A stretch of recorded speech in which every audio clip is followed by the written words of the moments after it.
कुरडया बनवण्यासाठी 1 किलो गहू 3 दिवस पाण्यात भिजत घालायचे. रोज सकाळी त्याचं पाणी बदलवायचं.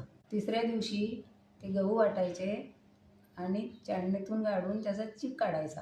हा असा चीक निघतो त्याचा. आता याच्या कुरडया बनवायच्या. 1 वाटी पाणी घ्यायचं, घालायचं. पाणी उकळलं की त्यात 1 वाटी चीक घालायचा.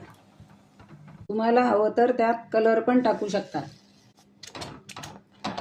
1 मिनिट झाकण ठेवायचं आणि त्याला अशी चमक आली की आपला घाटा झाला. हे साच्यात भरायचं आणि बंद करायचं.